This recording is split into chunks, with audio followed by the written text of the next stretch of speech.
The Shadow in the Corner by Mary Elizabeth Braddon. Wild Heath Grange stood a little way back from the road, with a barren stretch of heath behind it, and a few tall fir trees, with straggling, wind-tossed heads, for its only shelter.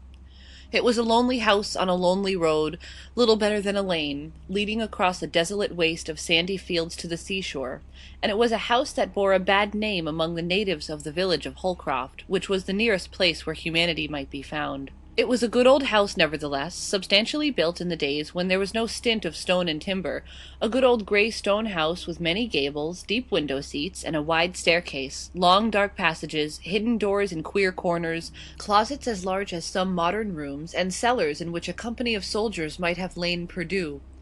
This spacious old mansion was given over to rats and mice, loneliness, echoes, and the occupation of three elderly people: Michael Bascom, whose forebears had been landowners of importance in the neighborhood, and his two servants, Daniel Skegg and his wife, who had served the owner of that grim old house ever since he left the university, where he had lived 15 years of his life, 5 as student and 10 as professor of natural science. At 33, Michael Bascom had seemed a middle-aged man. At 56, he looked and moved and spoke like an old man. During that interval of 23 years, he had lived alone in Wild Heath Grange, and the country people told each other that the house had made him what he was. This was a fanciful and superstitious notion on their parts, doubtless, yet it would not have been difficult to have traced a certain affinity between the dull grey building and the man who lived in it. Both seemed alike remote from the common cares and interests of humanity. Both had an air of settled melancholy, engendered by perpetual solitude. Both had the same faded complexion, the same look of slow decay. Yet, lonely as Michael Bascom's life was at Wild Heath Grange, he would not on any account have altered its tenor.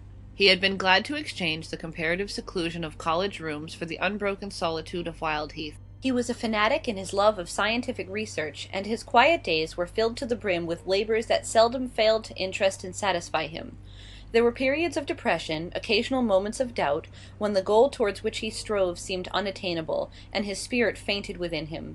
Happily, such times were rare with him. He had a dogged power of continuity which ought to have carried him to the highest pinnacle of achievement, and which perhaps might ultimately have won for him a grand name and world-wide renown, but for a catastrophe which burdened the declining years of his harmless life with an unconquerable remorse. One autumn morning, when he had lived just 23 years at Wild Heath, and had only lately begun to perceive that his faithful butler and body servant, who was middle-aged when he first employed him, was actually getting old, Mr. Bascom's breakfast meditations over the latest treatise on the atomic theory were interrupted by an abrupt demand from that very Daniel Skegg. The man was accustomed to wait upon his master in the most absolute silence, and his sudden breaking out into speech was almost as startling as if the bust of Socrates above the bookcase had burst into human language. "It's no use," said Daniel. "My missus must have a girl."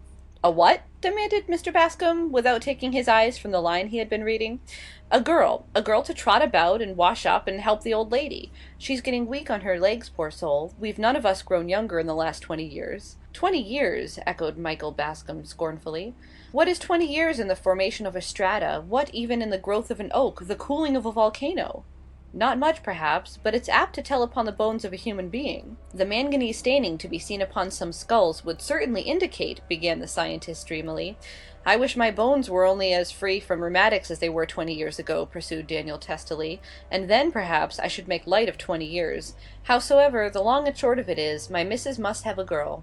She can't go on trotting up and down these everlasting passages and standing in that stone scullery year after year just as if she was a young woman. She must have a girl to help." "Let her have 20 girls," said Mr. Bascom, going back to his book. "What's the use of talking like that, sir? 20 girls indeed. We should have rare work to get one." "Because the neighborhood is sparsely populated?" interrogated Mr. Bascom, still reading. "No, sir, because this house is known to be haunted." Michael Bascom laid down his book and turned a look of grave reproach upon his servant. "Skegg," he said, in a severe voice, "I thought you had lived long enough with me to be superior to any folly of that kind."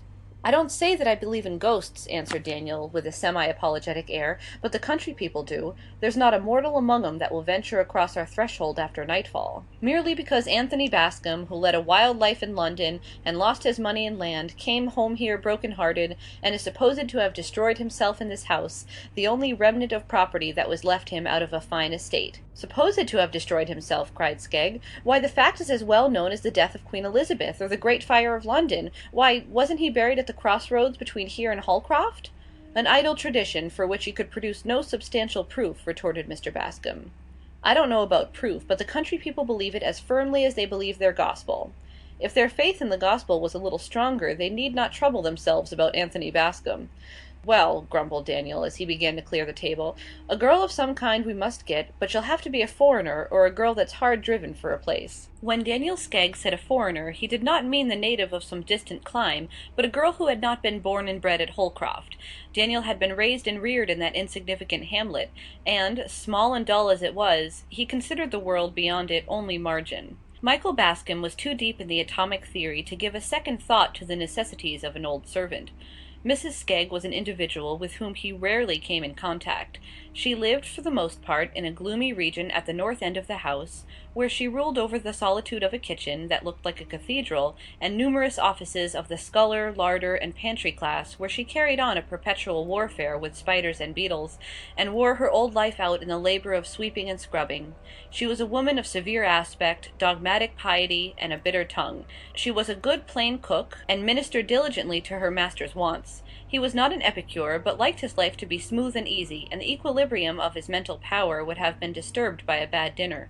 He heard no more about the proposed addition to his household for a space of 10 days, when Daniel Skegg again startled him amidst his studious repose by the abrupt announcement, "I've got a girl!"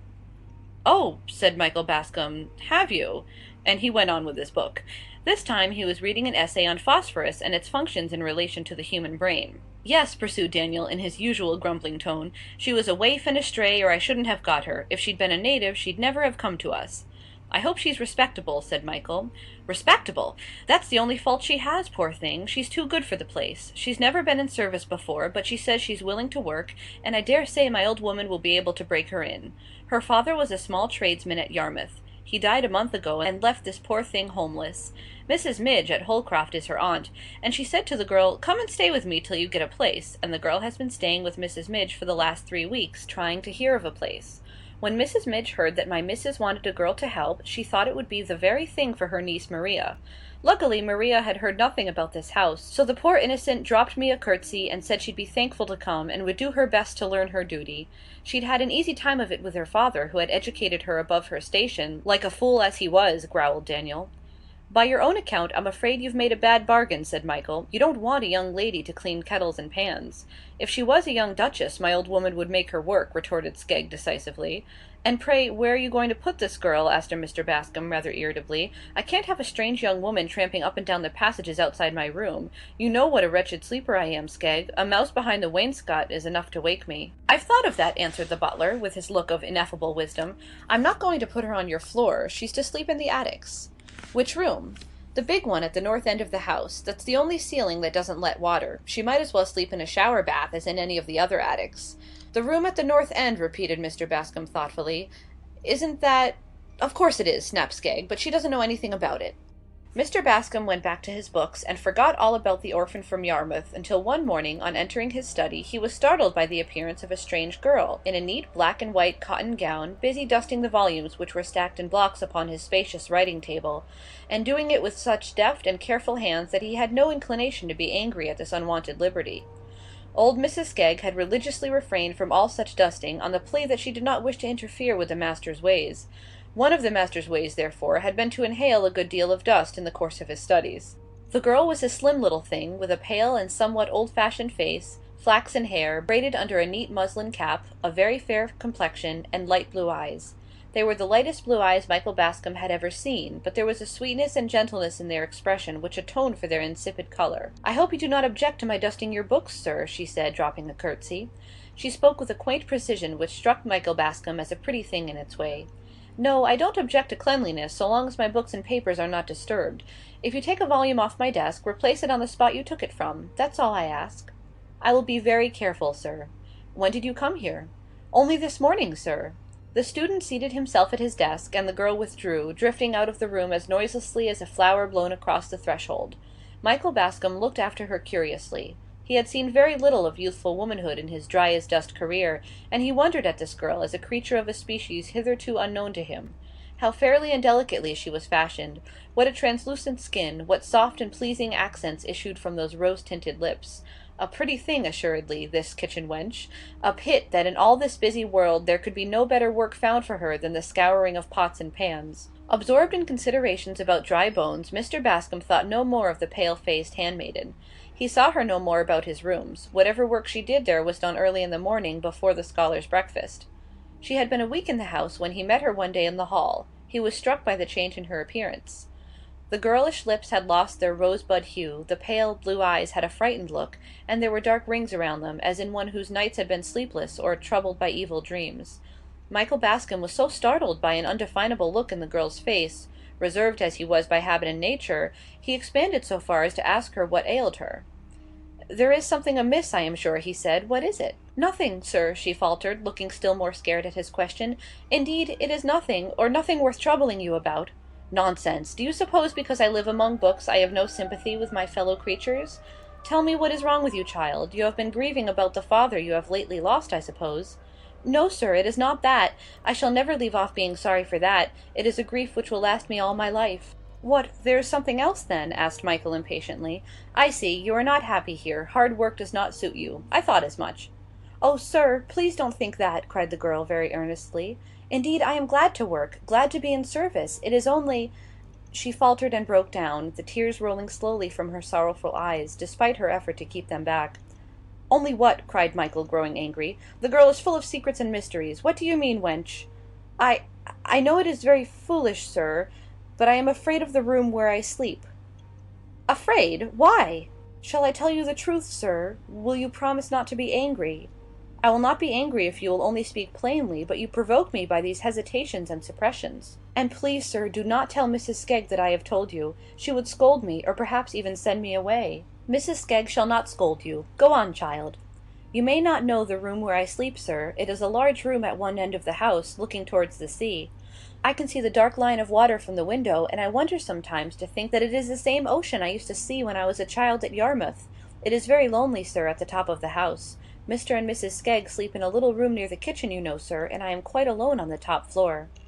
"Skegg told me you had been educated in advance of your position in life, Maria. I should have thought the first effect of a good education would have been to make you superior to any foolish fancies about empty rooms." "Oh, pray, sir, do not think it is any fault in my education. Father took such pains with me, he spared no expense in giving me as good an education as a tradesman's daughter need wish for. And he was a religious man, sir. He did not believe—" Here she paused with a suppressed shudder. "In the spirits of the dead appearing to the living, since the days of miracles when the ghost of Samuel appeared to Saul. He never put any foolish ideas into my head, sir. I hadn't a thought of fear when I first lay down to rest in the big lonely room upstairs." "Well, what then?" "But on the very first night," the girl went on breathlessly, "I felt weighed down in my sleep as if there were some heavy burden laid upon my chest.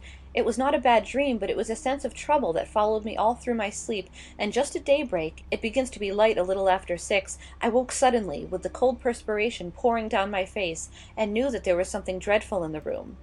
"What do you mean by something dreadful? Did you see anything?" "Not much, sir, but it froze the blood in my veins, and I knew it was this that had been following me and weighing upon me all through my sleep. In the corner, between the fireplace and the wardrobe, I saw a shadow, a dim, shapeless shadow." "Produced by an angle of the wardrobe, I dare say." "No, sir, I could see the shadow of the wardrobe, distinct and sharp, as if it had been painted on the wall. This shadow was in the corner, a strange, shapeless mass, or if it had any shape at all, it seemed—" "What?" asked Michael eagerly. "The shape of a dead body hanging against the wall." Michael Bascom grew strangely pale, yet he affected utter incredulity. "Poor child," he said kindly, "you have been fretting about your father until your nerves are in a weak state, and you are full of fancies. A shadow in the corner indeed! Why, at daybreak every corner is full of shadows. My old coat flung upon a chair will make you as good a ghost as you need care to see." "Oh, sir, I have tried to think it is my fancy, but I have had the same burden weighing me down every night. I have seen the same shadow every morning." "But when broad daylight comes, can you not see what stuff your shadow is made of?" "No, sir, the shadow goes before it is broad daylight." "Of course, just like other shadows."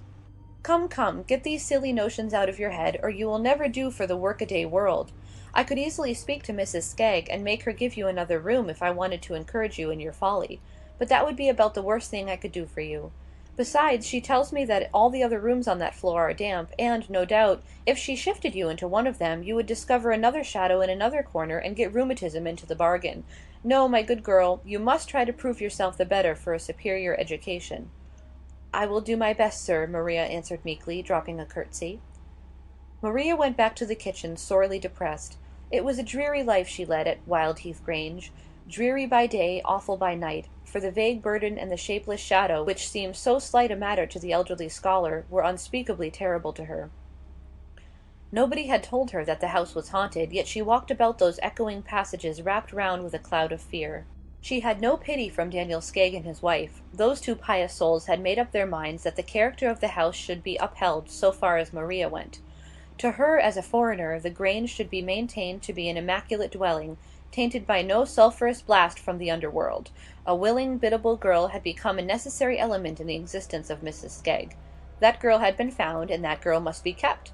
Any fancies of a supernatural character must be put down with a high hand. "Ghosts, indeed!" cried the amiable Skegg. "Read your Bible, Maria, and don't talk no more about ghosts." "There are ghosts in the Bible," said Maria, with a shiver at the recollection of certain awful passages in the Scripture she knew so well.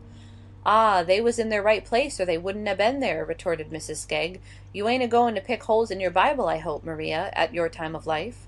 Maria sat down quietly in her corner by the kitchen fire, and turned over the leaves of her dead father's Bible, till she came to the chapters they two had loved best and oftenest read together. He had been a simple-minded, straightforward man, the Yarmouth cabinet-maker, a man full of aspirations after good, innately refined, instinctively religious. He and his motherless girl had spent their lives alone together in the neat little home which Maria had so soon learnt to cherish and beautify, and they had loved each other with an almost romantic love. They had had the same tastes, the same ideas. Very little had sufficed to make them happy, but inexorable death parted father and daughter in one of those sharp, sudden partings which are like the shock of an earthquake, instantaneous ruin, desolation, and despair. Maria's fragile form had bent before the tempest. She had lived through a trouble that might have crushed a stronger nature. Her deep religious convictions, and her belief that this cruel parting would not be forever, had sustained her. She faced life and its cares and duties with a gentle patience which was the noblest form of courage. Michael Bascombe told himself that the servant girl's foolish fancy about the room that had been given her was not a matter of serious consideration. Yet the idea dwelt in his mind unpleasantly, and disturbed him at his labours. The exact sciences require the complete power of a man's brain, his utmost attention, and on this particular evening Michael found that he was only giving his work a part of his attention. The girl's pale face, the girl's tremulous tones, thrust themselves into the foreground of his thoughts. He closed his book with a fretful sigh, wheeled his large armchair round to the fire, and gave himself up to contemplation. To attempt study with so disturbed a mind was useless. It was a dull grey evening, early in November. The student's reading lamp was lighted, but the shutters were not yet shut, nor the curtains drawn. He could see the leaden sky outside his windows, the fir tree tops tossing in the angry wind. He could hear the wintry blast whistling amidst the gables before it rushed off seaward with a savage howl that sounded like a war-whoop. Michael Bascombe shivered and drew nearer the fire. "It's childish, foolish nonsense," he said to himself, "yet it's strange she should have that fancy about the shadow, for they say Anthony Bascombe destroyed himself in that room. I remember hearing it when I was a boy, from an old servant whose mother was housekeeper at the great house in Anthony's time. I never heard how he died, poor fellow, whether he poisoned himself or shot himself or cut his throat, but I've been told that was the room. Old Skegg has heard it too. I could see that by his manner when he told me the girl was to sleep there." He sat for a long time, till the grey of evening outside his study windows changed to the black of night, and the war-whoop of the wind died away to a low complaining murmur. He sat looking into the fire, and letting his thoughts wander back to the past and traditions he had heard in his boyhood. That was a sad, foolish story of his great-uncle, Anthony Bascombe, the pitiful story of a wasted fortune and a wasted life. A riotous collegiate career at Cambridge, a racing stable at Newmarket, an imprudent marriage, a dissipated life in London, a runaway wife, an estate forfeited to Jew money-lenders, and then the fatal end. Michael had often heard that dismal story, how, when Anthony Bascombe's fair false wife had left him, when his credit was exhausted and his friends had grown tired of him, and all was gone except Wildheath Grange, Anthony, the broken-down man of fashion, had come to that lonely house unexpectedly one night, and had ordered his bed to be got ready for him in the room where he used to sleep when he came to the place for the wild duck shooting in his boyhood. His old blunderbuss was still hanging over the mantelpiece, where he had left it when he came into the property, and could afford to buy the newest thing in fowling pieces. He had not been to Wildheath for 15 years; nay, for a good many of those years he had almost forgotten that the drear old house belonged to him. The woman who had been housekeeper at Bascombe Park till house and lands had passed into the hands of the Jews, was at this time the sole occupant of Wildheath. She cooked some supper for her master, and made him as comfortable as she could in the long untenanted dining room, but she was distressed to find, when she cleared the table after he had gone upstairs to bed, that he had eaten hardly anything. Next morning she got his breakfast ready in the same room, which she managed to make brighter and cheerier than it had looked overnight. Brooms, dusting brushes, and a good fire did much to improve the aspect of things. But the morning wore on to noon, and the old housekeeper listened in vain for her master's footfall on the stairs. Noon waned to late afternoon. She had made no attempt to disturb him, thinking that he had worn himself out by a tedious journey on horseback, and that he was sleeping the sleep of exhaustion. But when the brief November day clouded with the first shadows of twilight, the old woman grew seriously alarmed, and went upstairs to her master's door, where she waited in vain for any reply to her repeated calls and knockings. The door was locked on the inside, and the housekeeper was not strong enough to break it open. She rushed downstairs again full of fear, and ran bareheaded out into the lonely road. There was no habitation nearer than the turnpike on the old coach road, from which this side road branched off to the sea.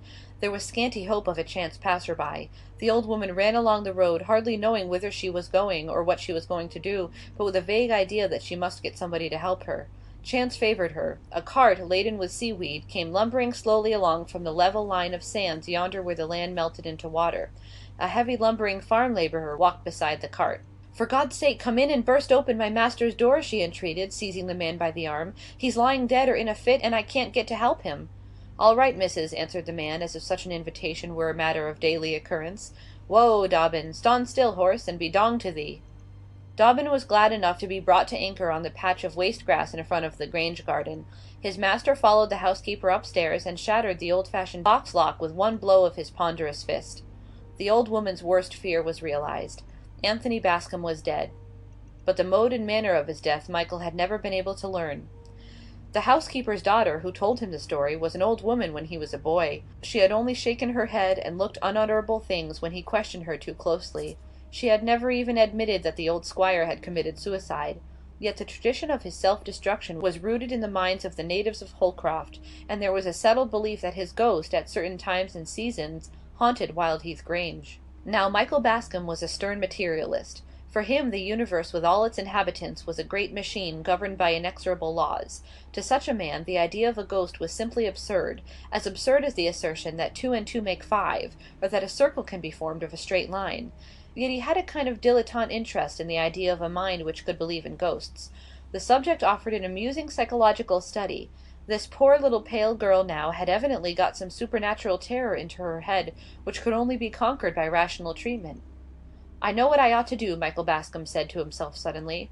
"I'll occupy that room myself tonight, and demonstrate to this foolish girl that her notion about the shadow is nothing more than a silly fancy, bred of timidity and low spirits. An ounce of proof is better than a pound of argument. If I can prove to her that I have spent a night in the room, and seen no such shadow, she will understand what an idle thing superstition is." Daniel came in presently to shut the shutters. "Tell your wife to make up my bed in the room where Maria has been sleeping, and to put her into one of the rooms on the first floor for tonight, Skegg," said Mr. Bascombe. "Sir?"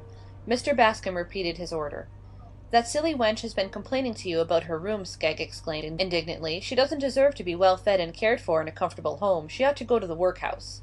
"Don't be angry with the poor girl, Skegg. She has taken a foolish fancy into her head, and I want to show her how silly she is," said Mr. Bascombe. "And you want to sleep in that room yourself?" said the butler. "Precisely." "Well," mused Skegg, "if he does walk, which I don't believe, he was your own flesh and blood, and I don't suppose he'll do you any hurt."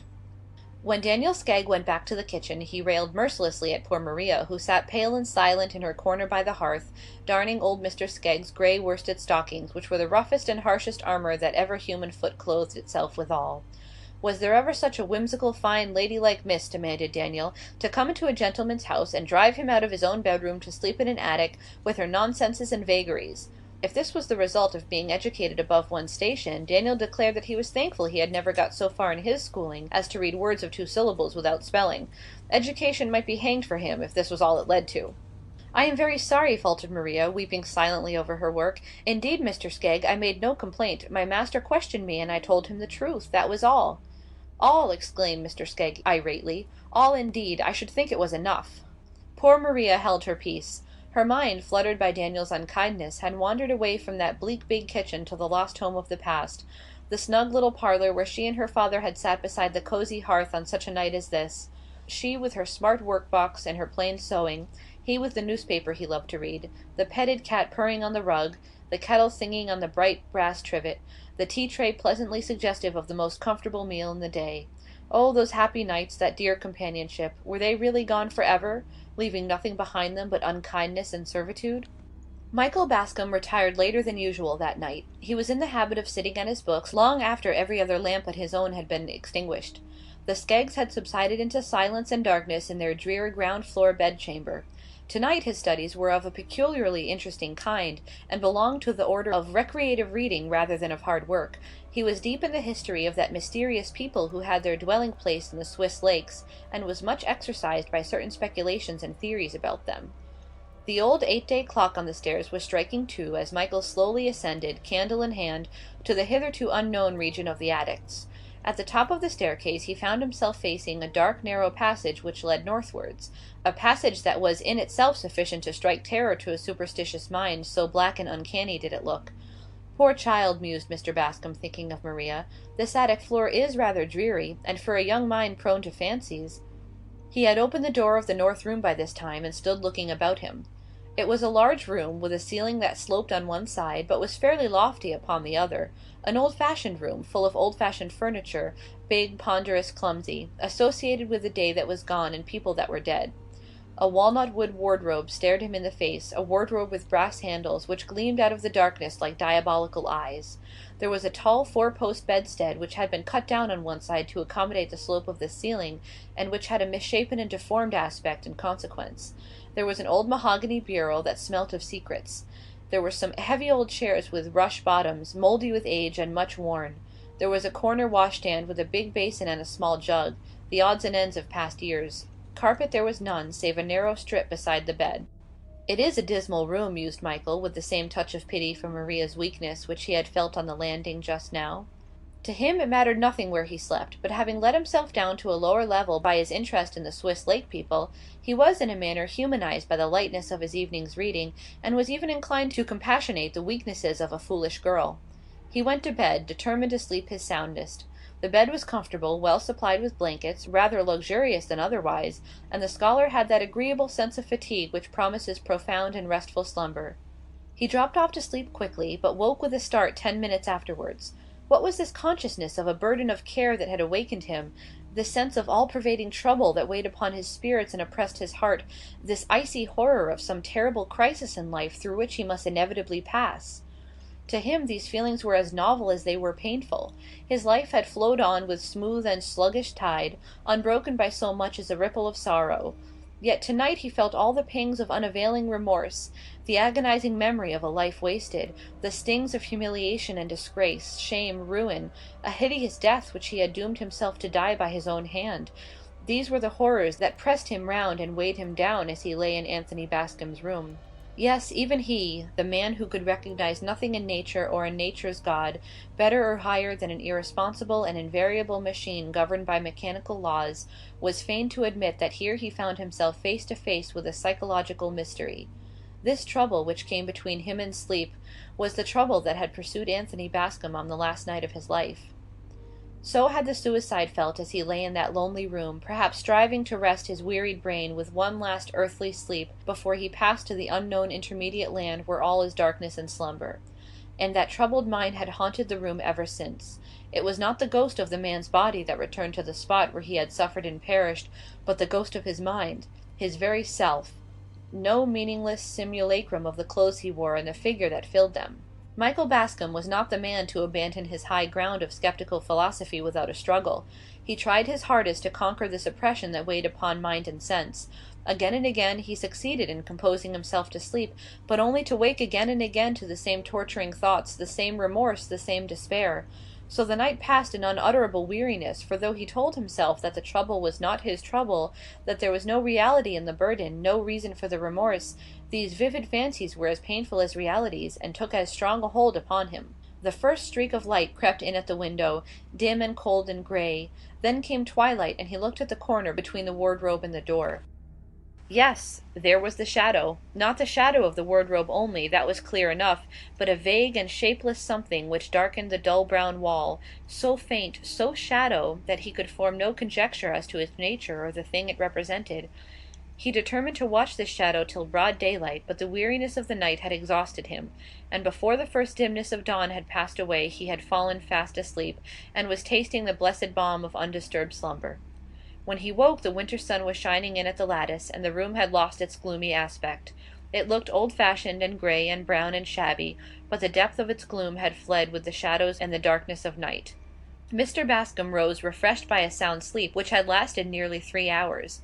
He remembered the wretched feelings which had gone before that renovating slumber, but he recalled his strange sensations only to despise them, and he despised himself for having attached any importance to them. Indigestion, very likely, he told himself, or perhaps mere fancy, engendered of that foolish girl's story. The wisest of us is more under the dominion of imagination than he would care to confess. Well, Maria shall not sleep in this room any more. There is no particular reason why she should, and she shall not be made unhappy to please old Skegg and his wife. When he had dressed himself in his usual leisurely way, Mr. Bascom walked up to the corner where he had seen or imagined the shadow, and examined the spot carefully. At first sight he could discover nothing of a mysterious character. There was no door in the papered wall, no trace of a door that had been there in the past. There was no trap-door in the worm-eaten boards. There was no dark, ineradicable stain to hint at murder. There was not the faintest suggestion of a secret or a mystery. He looked up at the ceiling. That was sound enough, save for a dirty patch here and there where the rain had blistered it. Yes, there was something, an insignificant thing, yet with a suggestion of grimness which startled him. About a foot below the ceiling he saw a large iron hook projecting from the wall, just above the spot where he had seen the shadow of a vaguely defined form. He mounted on a chair the better to examine this hook and to understand, if he could, the purpose for which it had been put there. It was old and rusty. It must have been there for many years. Who could have placed it there, and why? It was not the kind of hook upon which one would hang a picture or one's garments. It was placed in an obscure corner. Had Anthony Bascom put it there on the night he died, or did he find it there ready for a fatal use? If I were a superstitious man, thought Michael, I should be inclined to believe that Anthony Bascom hung himself from that rusty old hook. "Sleep well, sir?" asked Daniel, as he waited upon his master at breakfast. "Admirably," answered Michael, determined not to gratify the man's curiosity. He had always resented the idea that Wildheath Grange was haunted. "Oh, indeed, sir, you were so late that I fancied—" "Late, yes. I slept so well that I overshot my usual hour for waking. But, by the way, Skegg, as that poor girl objects to the room, let her sleep somewhere else. It can't make any difference to us, and it may make some differences to her." "Humph," muttered Daniel in his grumpy way. "You didn't see anything queer up there, did you?" "See anything? Of course not." "Well, then, why should she see things? It's all her silly fiddle-faddle." "Never mind, let her sleep in another room." "There ain't another room on the top floor that's dry." "Then let her sleep on the floor below. She creeps about quietly enough, poor little timid thing. She won't disturb me." Daniel grunted, and his master understood the grunt to mean obedient assent, but here Mr. Bascom was unhappily mistaken. The proverbial obstinacy of the pig family is as nothing compared with the obstinacy of a cross-grained old man, whose narrow mind has never been illuminated by education. Daniel was beginning to feel jealous of his master's compassionate interest in the orphan girl. She was a sort of gentle clinging thing that might creep into an elderly bachelor's heart unawares, and make herself a comfortable nest there. "We shall have fine carrings on, and me and my old woman will be nowhere if I don't put down my heel pretty strong upon this nonsense," Daniel muttered to himself as he carried the breakfast tray to the pantry. Maria met him in the passage. "Well, Mr. Skegg, what did my master say?" she asked breathlessly. "Did he see anything strange in the room?" "No, girl, what should he see? He said you were a fool." "Nothing disturbed him, and he slept there peacefully?" faltered Maria. "Never slept better in his life. Now don't you begin to feel ashamed of yourself?" "Yes," she answered meekly. "I am ashamed of being so full of fancies. I will go back to my room tonight, Mr. Skegg, if you like, and I will never complain of it again." "I hope you won't," snapped Skegg. "You've given us trouble enough already." Maria sighed and went about her work in saddest silence. The day wore slowly on, like all other days in that lifeless old house. The scholar sat in his study, Maria moved softly from room to room, sweeping and dusting in the cheerless solitude. The midday sun faded into the grey of afternoon, and evening came down like a blight upon the dull old house. Throughout that day Maria and her master never met. Anyone who had been so far interested in the girl as to observe her appearance would have seen that she was unusually pale, and that her eyes had a resolute look, as of one who was resolved to face a painful ordeal. She ate hardly anything all day. She was curiously silent. Skegg and his wife put down both these symptoms to temper. "She won't eat and she won't talk," said Daniel to the partner of his joys. "That means sulkiness, and I never allowed sulkiness to master me when I was a young man, and you tried it on as a young woman, and I'm not going to be conquered by sulkiness in my old age." Bedtime came, and Maria bade the Skeggs a civil good night, and went up to her lonely garret without a murmur. The next morning came, and Mrs. Skegg looked in vain for her patient handmaiden when she wanted Maria's services in preparing the breakfast. "The wench sleeps sound enough this morning," said the old woman. "Go and call her, Daniel. My poor legs can't stand them stairs." "Your poor legs are getting uncommon useless," muttered Daniel testily, as he went to do his wife's behest. He knocked at the door, and called Maria, once, twice, thrice, many times, but there was no reply. He tried the door, and found it locked. He shook the door violently, cold with fear. Then he told himself that the girl had played him a trick. She had stolen away before daybreak, and left the door locked to frighten him. But no, this could not be, for he could see the key in the lock when he knelt down and put his eye to the keyhole. The key prevented his seeing into the room. "She's in there, laughing in her sleeve at me," he told himself, "but I'll soon be even with her." There was a heavy bar on the staircase, which was intended to secure the shutters of the window that lighted the stairs. It was a detached bar, and had always stood in a corner near the window, which it was but rarely employed to fasten. Daniel ran down to the landing, and seized upon this massive iron bar, and then ran back to the garret door. One blow from the heavy bar shattered the old lock, which was the same lock the carter had broken with his strong fist 70 years before. The door flew open, and Daniel went into the attic which he had chosen for the stranger's bedchamber. Maria was hanging from the hook in the wall. She had contrived to cover her face decently with her handkerchief. She had hanged herself deliberately about an hour before Daniel found her, in the early grey of morning. The doctor who was summoned from Holcroft was able to declare the time at which she had slain herself, but there was no one who could say what sudden access of terror had impelled her to the desperate act, or under what slow torture of nervous apprehension in her mind had given way. The coroner's jury returned the customary merciful verdict of temporary insanity. The girl's melancholy fate darkened the rest of Michael Bascombe's life. He fled from Wildheath Grange as from an accursed spot, and from the Skeggs as from the murderers of a harmless innocent girl. He ended his days at Oxford, where he found the society of congenial minds and the books he loved. But the memory of Maria's sad face and sadder death was his abiding sorrow. Out of that deep shadow his soul was never lifted. End of The Shadow in the Corner.